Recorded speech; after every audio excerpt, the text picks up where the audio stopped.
On the 7th day of Dad's death, Mom finally came home. I was about to hug her. I didn't expect her to push me down. At that moment, I noticed a boy behind her. Mom had a new baby. She doesn't want me anymore. From now on, we are no longer mother and daughter. And don't ever come back to see me again. Later, Mom finally had time for me, but I couldn't respond to her because I was gone. Died of her proud medical skills. In fact, I don't think my mom really liked me. I found that out when I was 5. She was leading another child home at the time. 6 months later, I finally met her again. Mom gave me a brief introduction. Her name was Elise Thompson. The little boy is your brother, Cyrus Harper. Mom said he was adopted from an orphanage. He's very talented. She thought highly of him. That day, I saw my mom smile for the first time. When Mom smiled, it was beautiful. She gently stroked Cyrus's head. She said softly, "This is your home from now on. She's your sister, Elise." At that moment, I also felt jealousy for the first time. More than jealousy, I felt the sadness of being ignored by my mom. I really wanted to talk to my mom, but after she was with Cyrus, she left without even looking back. Mom was home for 30 minutes. She spent all of it familiarizing herself with Cyrus. She didn't even notice me standing in the corner. She didn't even try to talk to me, even though I was young. I could feel the distance. Mom seemed to prefer Cyrus. Was it because Cyrus was smarter than me? I think so. My classmate and the teachers say the same thing. Even Cyrus himself thinks I'm stupid. He always said that if you make 1,000 stars, I'd get my wish. That's a lie. How can you believe that? I'm not convinced. Of course it can come true. Look, I've made so many stars, about 1,000 of them. I wanted my mom to come back, and she did. Cyrus laughed a lot at that. Wanted to prove the rumor wasn't true. He called Mom. I can't quite believe he actually did that. My dad and I call Mom every day, too, asking when she could come home, but Mom rarely answers the phone, let alone come back. In order not to disappoint Cyrus, I'd better tell him to forget it. Mom's really busy. She wasn't very good at it. But the next second, the call came through. That night, Mom came home. I should have been happy, but I felt like crying because I suddenly realized I wanted my mom to come home. I didn't need to make a wish. It took me 5 years. I came to terms with the fact that my mom didn't like me. During those 5 years, Mom was very busy. So busy that she didn't even have time to visit me when I was seriously ill and hospitalized. That was the only time Mom and Dad ever fought about it. Dad called Mom, but there was no answer. He was a bit anxious and angry. He was a little angry. He walked back and forth in the hallway. He dialed the same number over and over again. I was in a daze. I thought I heard my dad finally get through. Thanks to Cyrus. Thanks to Cyrus, he was able to get Mom on the phone for Dad. It was the first time Dad had ever asked Mom to come back. Dad said, "Honey, Elise is sick. She keeps calling for Mommy. Can you come back to keep her company? It won't take long. Just for Elise to see you. Just for a minute." The voice on the other end of the line was cold. "What's wrong?" Dad explained. "She has a fever. She needs her mom. You know that. Elise was born premature. She has a congenital heart condition. Her temperature won't go down. I beg you, come and see her, okay?" Mom's tone has gotten colder. She thinks the fever's no big deal. "I'm Zara Thompson's daughter. I'm not that fragile. Next time, don't try to trick me like that. I have things to do. Don't call me again." That's the end of the call. But my body temperature still hasn't come down. I felt more and more weak. Consciousness began to blur. Dad's voice sounded distant, as if he was crying. I didn't want to upset him, so I tried desperately to wake up. When I finally woke up, I saw Dad holding me in his arms again. He was silent for a while, and then he asked, "Elise, do you like your dad or your mom better?" I answered honestly, "I like both." Dad smiled a little reluctantly, and then he asked, "What if you could only choose one? Who would you choose?" I didn't answer. Dad didn't ask again. Later I found out. I realized that the hospital had issued a critical care notice that night. When Dad called Mom, he found out that he had been blackmailed. But Dad saw a photo of Mom with her love rival Jade's father in his circle of friends. They're celebrating a successful surgery, both with big smiles on their faces. Dad was alone at my hospital bedside, with only the sound of the EKG around him. Nothing else. That night, Dad decided he wanted a divorce. divorce. He wanted to take me away, leave the house. He didn't want to wait with me for Mom to come back anymore. But Dad's plan didn't work out because he passed away. It happened on the 5th day after I was healed. Dad was on his way to Mom's hospitalization when he was hit by an out-of-control car. He died immediately. He was still holding the divorce papers he had just signed. It wasn't until the 7th day after Dad's death that Mom showed up slowly. She glanced at the picture on the hearse, then looked away. Then she looked away again. I didn't really understand what death was. I only knew that Dad had been asleep for a long time. When I saw Mom, the emotions that had built up over the past few days finally had a chance to vent. I pouted in aggravation and I asked in a choked voice, "Mom, why doesn't Daddy get up? Daddy loves you the most. Tell Daddy to get up." I wanted to go up and hug Mom, but she pushed me very hard. Her voice was cold. She said very clearly, "From today onwards, you are not my daughter. I am no longer your mother. Don't ever come back to me again." I fell to the ground. My hand was scratched by the sand on the ground. Blood was pouring out. Looking at the little girl behind my mom, I suddenly understood everything. She looked so much like my mom, whether in temperament or appearance. From a distance, they looked like mother and daughter. Me, on the other hand, I felt like a bad fake. I wanted to cry, but I can't. It's like a big stone in my heart. I couldn't breathe. I couldn't call my mom. I stared at my mom's back as she walked away. She didn't look back once. Everyone in the room was shocked by my mom's decision. They all thought Mom was saying this because she was so sad. But it didn't take long for everyone realized that Mom wasn't kidding. She was serious. During the time I lost my dad, I was so sad that I was in the emergency room again. Mom, as my immediate family, she never came. She really didn't seem to care if I lived or died. In the end, Cyrus signed the papers for me. That's how I survived. When I woke up, I would look at the door to the hospital room from time to time. My mood swung between anticipation and disappointment. I felt so tormented until the day I was discharged. I finally realized Mom wasn't coming. She really didn't want me anymore. After that, Cyrus and I were the only ones left at home. In just half a month, Cyrus wasn't as arrogant as before. "Elise, you're right. I was wrong before. I'm a little confused." "What do you mean?" "Cyrus is serious. Fold 1,000 stars. Your wish will really come true. So, from now on, you won't be sick anymore, and I'll always be by your side." I promised with a smile. Good. That's it. We stayed with each other until I turned 18. Cyrus got into the medical school of his dreams. He became a true genius, and in his light, I was much more ordinary. I liked to cook. I also liked to bring food to Mom, because Mom had a bad stomach problem. After Dad died, I was given the task of delivering food. Aunts and uncles often joke that I look like Dad. I smiled. I didn't say anything. I couldn't see my mom through the crowd. She didn't want to see me. I knew it in my heart. But I waited. I waited for her to finish her meal. I was going to leave. Mom seemed to notice my stubbornness. So, no matter how busy she was, she always avoided me. She wouldn't meet me. She'd wait until I'd finished my meal. She showed up. I thought to myself, that's enough. I thought I could be at peace with the fact that my mom didn't want me. But when I saw my mom smiling at a girl about my age, I felt that familiar feeling come over me again. I could barely hold the thermos. I knew that girl. The day Dad died, Mom brought her here. She didn't remember me at all. When the girl saw me, she smiled and asked, "Teacher, who is she?" Mom didn't answer. She was silent. Everyone knew Mom didn't like me, including myself. I took a deep breath and then walked over to her. Didn't want to make things difficult for Mom. "Ms. Zhao, your takeout has arrived." I tried to squeeze out a smile, but when I saw Mom's cold eyes, the smile disappeared in an instant. "Get out." My heart tightened, feeling a little suffocated for the moment, but I soon got over it. "It's okay." I turned to leave. As I closed the door, I could still hear the laughter inside. That's all I've ever had. Later, I found out the girl's name was Jade Sinclair. She was the daughter of Jade's father. She was a very popular girl, and the apple of my mother's eye. I always knew my mom cared about Jade. She would remember Jade's periods. She would make her brown sugar water. She would remind her to stay warm. Mom would throw Jade a birthday party. She'd give her homemade gifts. Whenever Jade calls, Mom would come home to have dinner with her, and I got nothing. The contrast was too much to bear. I can feel it. Mom cared about Jade very much, but I didn't expect Mom to instinctively rush out and trying to protect Jade. When I saw the patient trying to stab Mom with a knife, I put down the bag in my hand. I ran over to her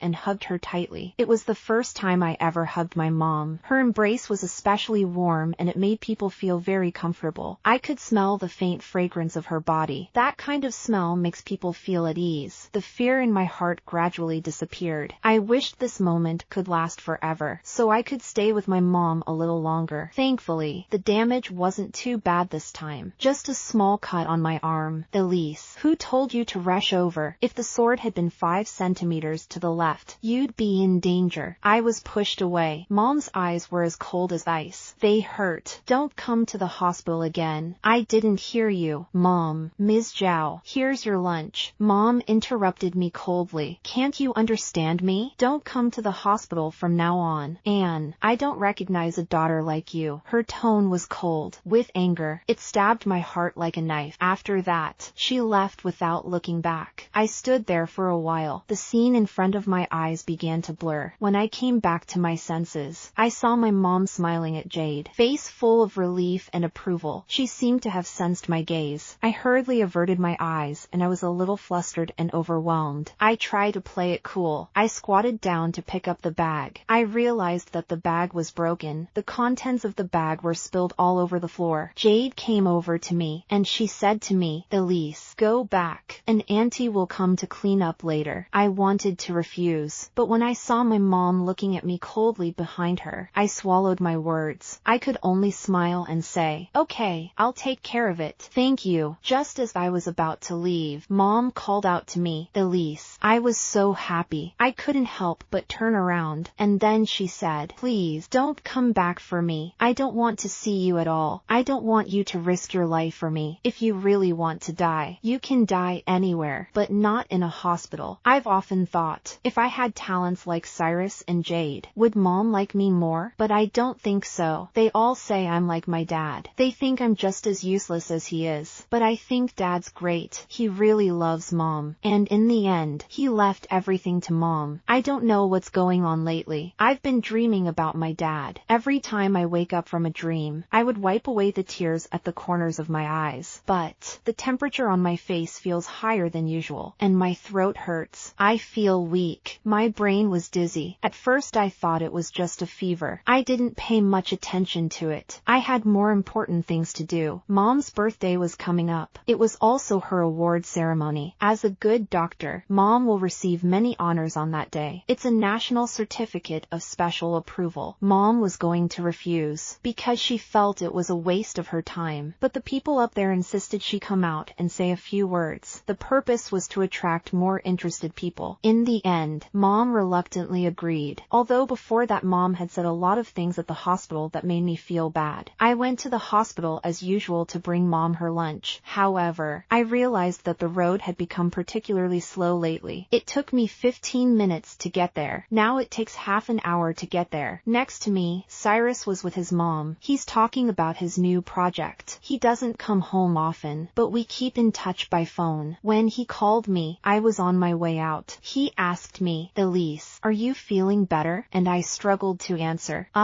Cyrus was going to say something else, but it looked like someone was calling him. He said, Elise, wait for me, and hung up in a hurry. I put the phone down. I felt my stomach roll over. I rushed to the toilet and vomited. When I looked up in the mirror, my face was as white as paper. My head was spinning. I almost fell down, but I managed to hold on. One more day. It's Mom's birthday. Lately, Mom's been bothering me a bit. She finally promised me she'd come back, but she also said, we can't see each other anymore. I promised my mom that I wouldn't look for her at the hospital. I wouldn't bother her, but I can stay as long as I insist. Mom can't do anything to me. Thinking about this, a smile finally appeared on my face. It was Mom's birthday. I prepared a table full of food. I turned on the TV on time. Cyrus, as Mom's favorite student,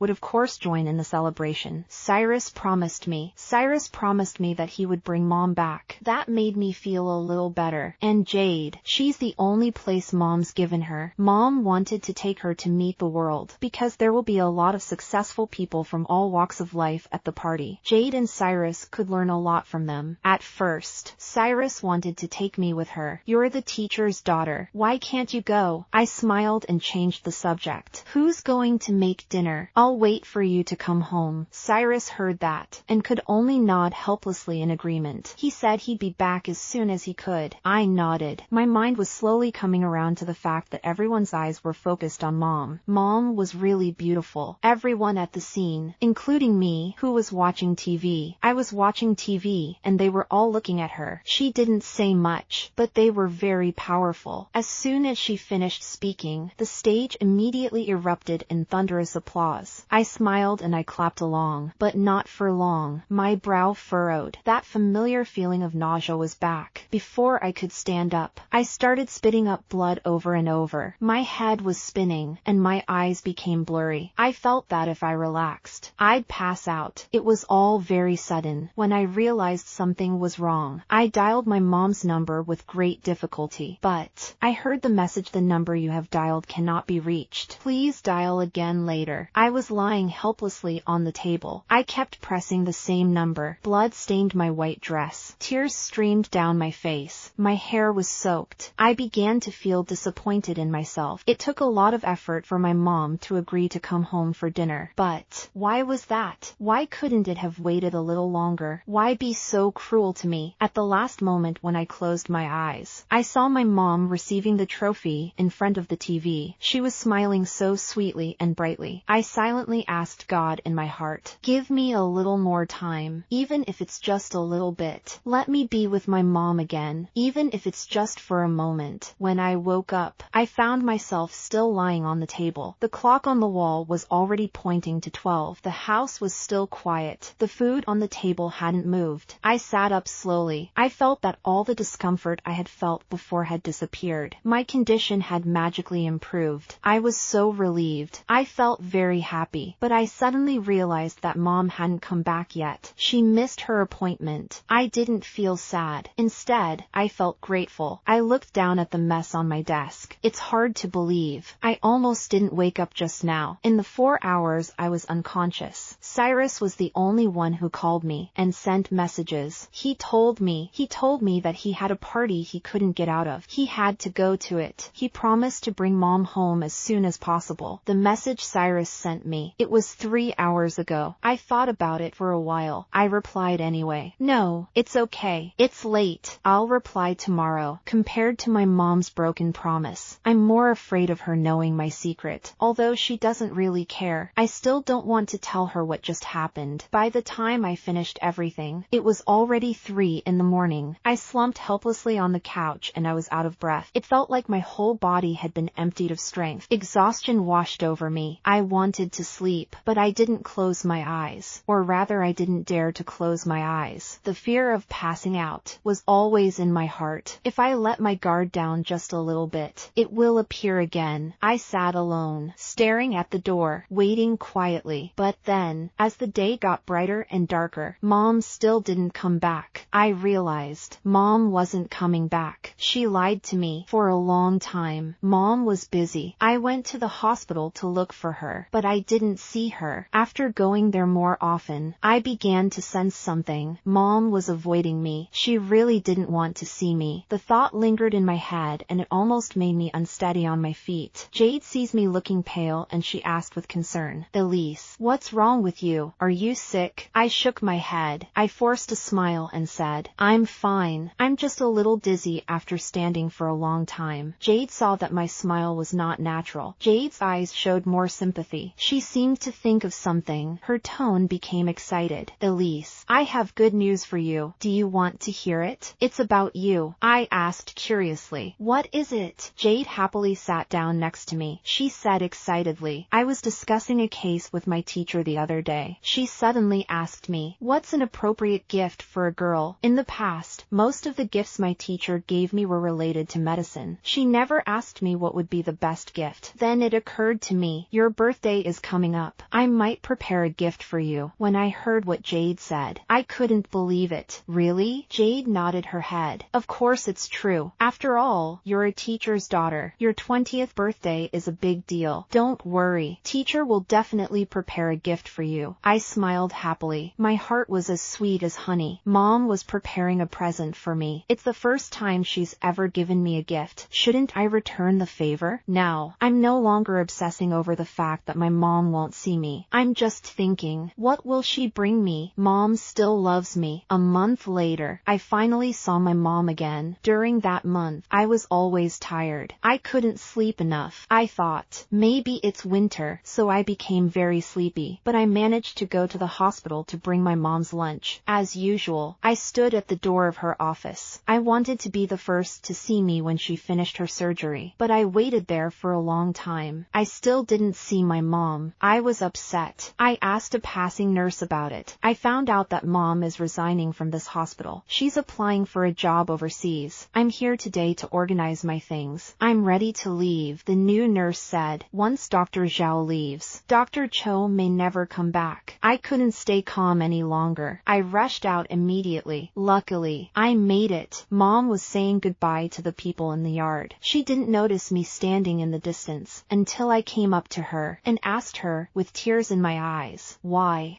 are you leaving? Mom scanned the people coming and immediately averted her gaze, as if she didn't want dirt in her eyes. As if she didn't want to get dirt in her eyes. Her expression was still calm, but her tone was colder than before.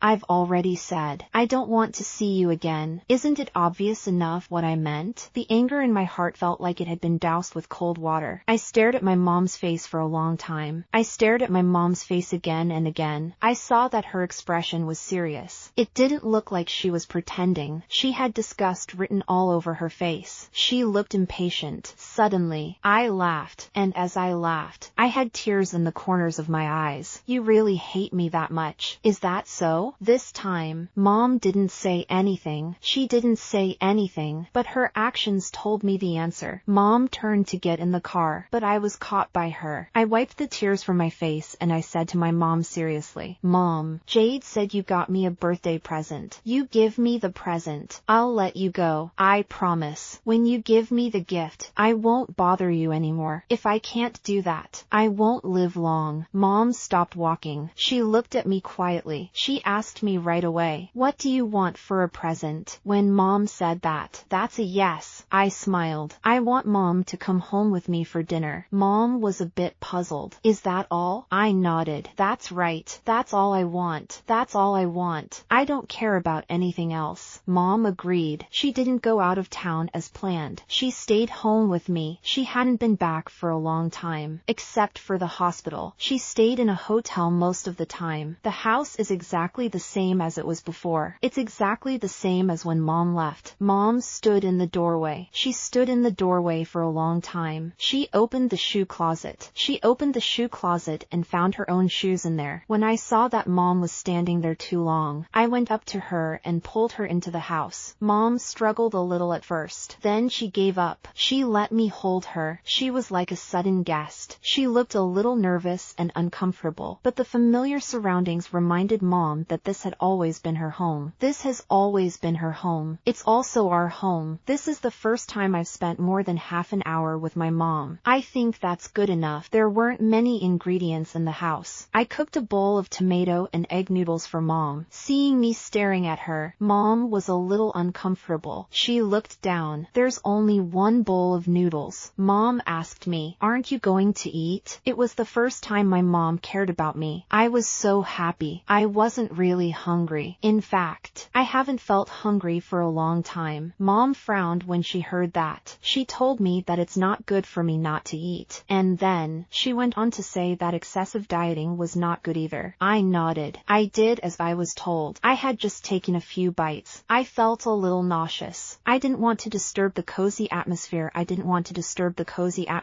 So I didn't say anything. I waited until it was completely dark. I said, Mom, can you please not go? But Mom didn't answer. She had already changed her shoes. When I heard that, the glimmer of expectation in my heart disappeared. Mom said at the right time, let me take good care of myself, and reminded me to remember what I promised before. She also said, don't come back to her. I nodded and mentally trying to say yes. I felt a bad lump in my throat that it was getting worse. Before I could react. Started coughing violently. I ended up finding dark red blood on my palms. When I woke up, I found myself lying in the hospital room. My whole body hurt like hell. I looked around and saw Cyrus standing outside the glass window. His demeanor looked a little dejected. Seeing me wake up, there was a glimmer of light in his eyes. Cyrus says eagerly, "Elise, didn't we agree to be with each other all the time?" I struggled to raise my hand, to respond to him, but before long, I felt so tired. Before I could talk to him, I fell asleep again. I was in a deep sleep. My consciousness fell into the infinite darkness. At that moment, I saw my dad. He smiled and said, "Elise, Daddy's taking you home." I walked up and smiled and replied, "Yeah," and I asked, "What about Mommy?" Dad didn't say anything. His eyes were a little red. He gently touched my head. He said, "Mom's busy. Elise, be good. Let's not bother Mommy. Let's go. Go home with Daddy." I stood there. I couldn't move a muscle. I understood something in my heart. Dad said, "Elise, let's go home and make stars. When we've made 1,000, we can make a wish." I asked, "Is the wish for Mommy to come home with us?" Dad shook his head. He smiled and said, "Wish for Mommy to eat well, don't worry, and live a long life." I smiled gently. I said, "Good." I was half asleep, half awake. I saw my mom again. She was standing right in front of me. She looked very sad. She looked at me quietly. The movement of her hands suddenly stopped. Mom was calling me. She said, "Elise, wake up." She urged me on. "Hold on, Elise. Don't give up. Elise, open your eyes. It's me. It's Mom." She doesn't sound so calm anymore. She sounds anxious. "Elise, open your eyes and look at Mommy again. Just one more look. Elise, Elise, Mommy's got a present for you. Why don't you get up and take a look? Mommy's coming home with you. When you're better, Mommy will take you back." I wanted to respond. I couldn't get the words out. It was the first time my mom had ever said she'd take me home, but I knew in my heart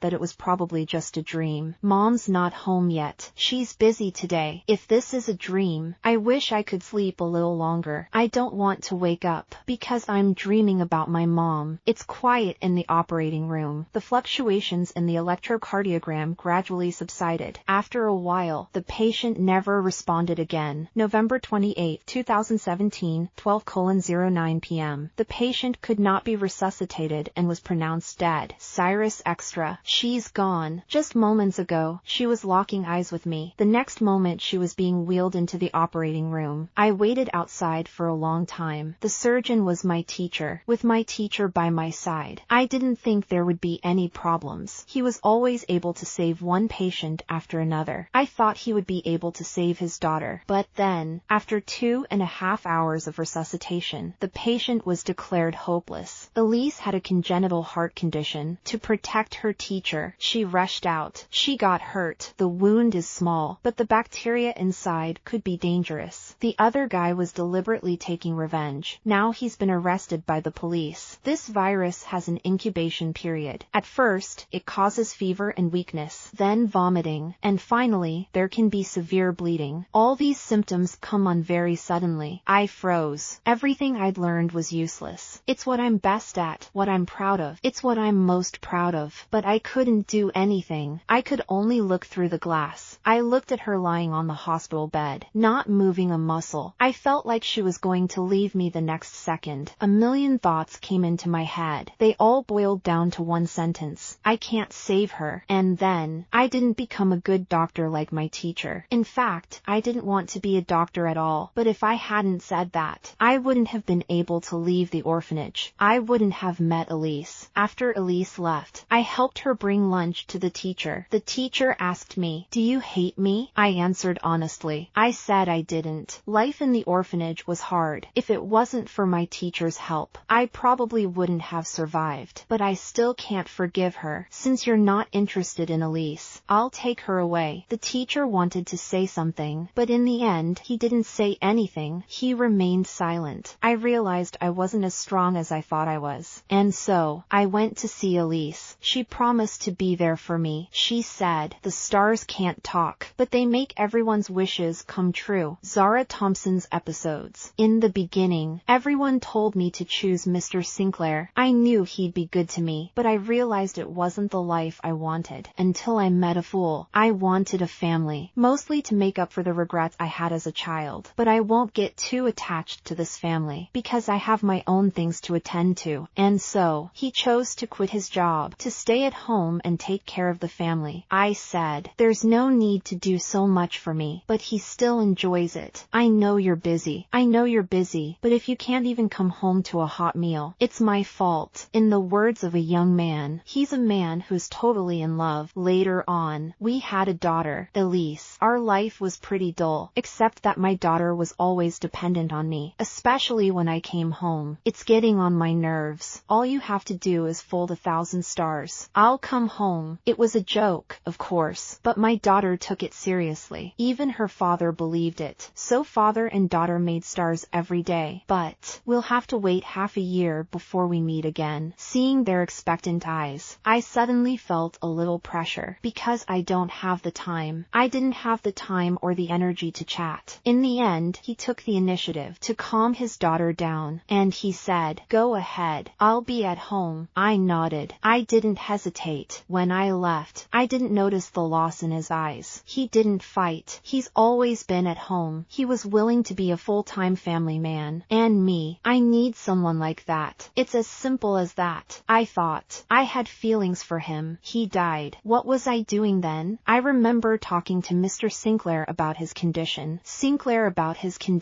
When I got the call, I reacted calmly, waiting 7 days. I took my time getting there. I thought it was a joke. He wanted me to come home, but when I saw the picture on the hearse, I hoped it was really a joke. "Mom, hurry up and wake up Daddy." My daughter's voice called me back from my meditation. Everyone says my daughter looks like me. It's not true. Elise looks more like her father, especially when she smiles. From today onwards, I won't be your mom anymore. I told my 10-year-old daughter that. She was crying for mommy, but I didn't look back and walked faster than before. So, stop putting your feelings on me. I don't want to be such a pain in the ass. I've forgotten my birthday, but Elise remembers. She's so annoyed with me. I simply said I'd go home. Then I told her, "Don't ever come to the hospital again. I never had a daughter like you." I've said that a million times, but Elise didn't care. She's always been like that. Even I'm used to it. So, I didn't answer her calls. I didn't come home as promised, and didn't get her back. "Elise, I've told you many times, don't come to the hospital again." I pushed open the door. I saw a thermos on the table. I blurted it out unconsciously. Soon after, a female voice came. "Teacher, it's me." I looked back. I realized it was my protege Jade. It's been 5 years since Elise died. Jade was standing there, not moving a muscle. I saw that my teacher hadn't eaten in days. I said to Jade, "Take it out. I don't need it." Then I left the office without looking back. I only felt the cramps in my stomach getting worse. The pain made me realize my mistake even more clearly. When Elise died, Elise's grandmother had made a scene. The old woman had lost her only family member. She cried with great despair. She questioned me. Why could I save so many people, but couldn't save her daughter? She also said, "Give me back my son and granddaughter." When I heard that, I felt a tightness in my heart. I felt my heart tighten and my breath quicken, but outwardly he remained calm. In the end, it was Mr. Sinclair who stepped in. He took care of it. "Are you all right,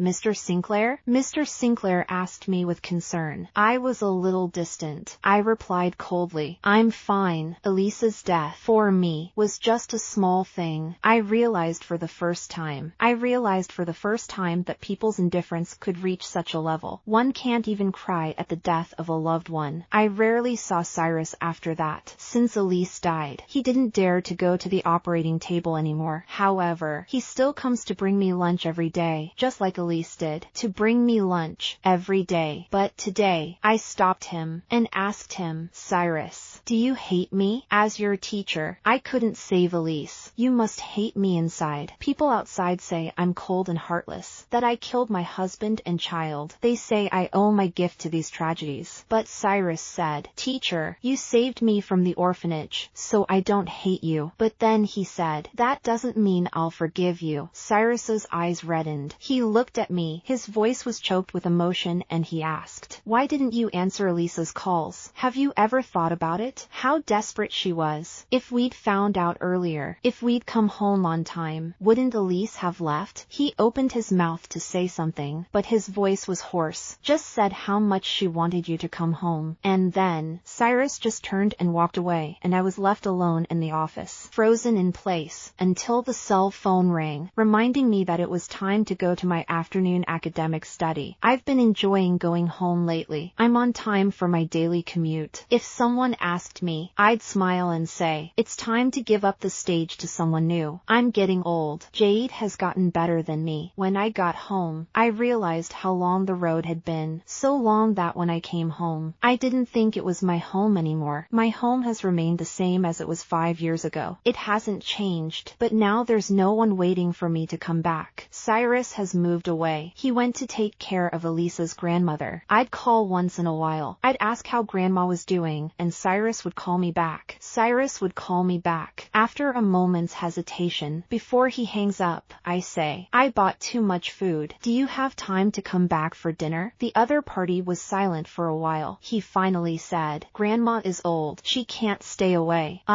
Okay. Since then, I haven't asked him again. My relationship with Cyrus wasn't as close as it used to be. The year after Elisa's grandmother died, Cyrus left too. He said he couldn't take it anymore, missing Elise especially. So, he took his star to Elise. Everyone says that after a person passes away, we'll come to visit their loved ones in their dreams. All these years I haven't dreamed of him or Elise. A lot of time has passed. So long that I hardly remember what they looked like. I thought there should be a picture of them at home, but there weren't any. Cyrus had taken all the pictures he'd taken before. I went to Cyrus and tried to get them back. He said, since you don't like Elise, you don't have to look at them anymore. The memories of them, time has slowly taken them away. Only the stars in the bottle is still with me, but I accidentally broke it. The cranes in the bottle fell to the ground. I squatted down and picked them up one by one. It turned out that those crumpled pieces of paper were actually photos. I spread it out and I saw the only family photo there was me, and him, and Elise, and Cyrus. They were all smiling. I was the only one who wasn't smiling. It was my birthday. They insisted on taking me to a photo shoot. Although I didn't want to go, I finally agreed, because I didn't want to be pestered by them. It was a headache. I spread out the stars one by one. Fuzzy memories became clear in this moment, but my vision faded. Cyrus didn't take those away. Instead, he folded them into stars. I went through the photos, one by one, and finally took out the family photo, turned it over and looked at it. I realized there was writing on it. It was written by Elise. It reads, Mom, remember to eat well.